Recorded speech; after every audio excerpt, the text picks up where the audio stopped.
Le Centre de promotion des investissements en Côte d'Ivoire, CEPICI, entame depuis ce lundi une caravane dans le sud-est de la Côte d'Ivoire pour promouvoir l'entrepreneuriat local. L'objectif est d'insuffler un nouveau dynamisme au développement de cette partie du pays. La caravane nationale Entreprendre en Côte d'Ivoire va séjourner à Aboissou, à Bonoa et à Grand-Bassam dans la région du Sud-Komoué pour sensibiliser les populations sur les nouvelles réformes mises en œuvre pour l'amélioration du climat des affaires.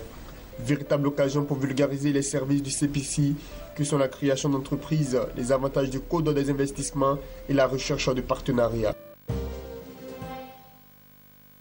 Les petites et moyennes entreprises veulent prendre une part active dans la marche économique de la Côte d'Ivoire.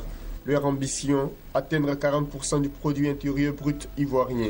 C'est ce qui ressort de l'Assemblée générale de la Confédération générale des PME en Côte d'Ivoire, tenue le samedi dernier. Pour ce faire, un appel a été lancé à l'endroit du gouvernement, les invitant à améliorer davantage le climat des affaires au niveau du secteur des PME.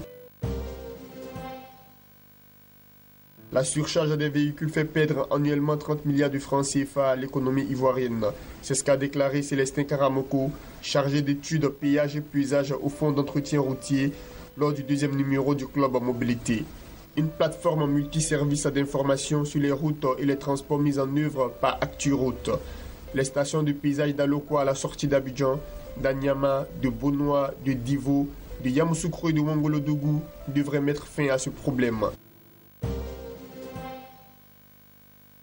Les agriculteurs de Niakaramadougou, dans la région du Hambol, au centre-nord de la Côte d'Ivoire, ont exprimé leur inquiétude face à la rareté de la pluie dans leur département, craignant par conséquent la famine dans toute la région.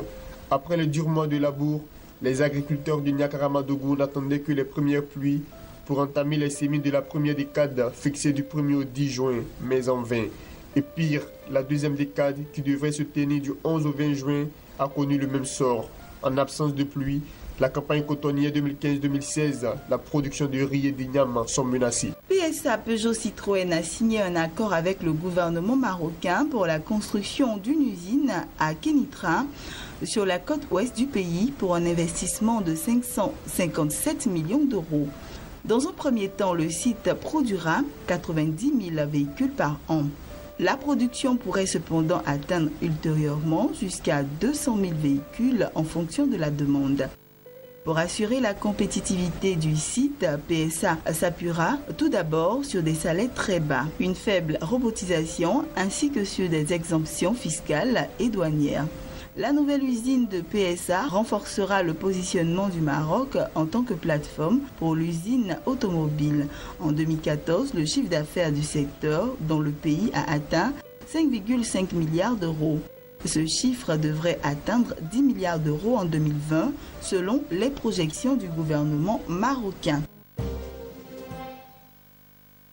La suspension prolongée des titres Sifax Airlines sur la bourse des valeurs mobilières de Tunis commence à devenir préoccupante pour les performances de Telnet Holding, un de ses actionnaires, selon les résultats consolidés de cette dernière pour le compte de l'exercice 2014. Dans les états financiers de la holding, les commissaires aux comptes ont noté que le provisionnement de 550 000 dinars affecté pour compenser la perte de la valeur du titre Sifax Airlines était faible. Dans les comptes de Telnet Holding, effectivement, la valeur de cette participation se chiffre à 2,5 millions de dinars tunisiens, soit le prix de 500 000 actions de 5 dinars l'unité.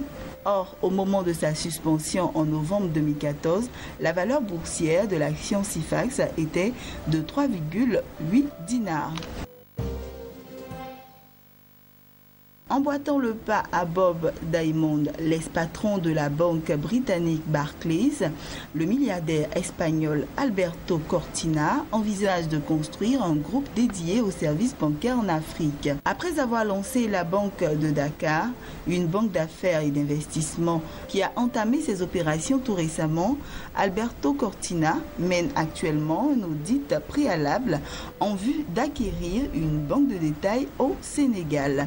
Le milliardaire espagnol qui a fait fortune dans le BTP et dont le groupe est actuellement présent dans plusieurs autres secteurs, dont le pétrole et les produits laitiers, a l'intention de lancer une banque d'investissement en Côte d'Ivoire d'ici la fin de l'année en cours.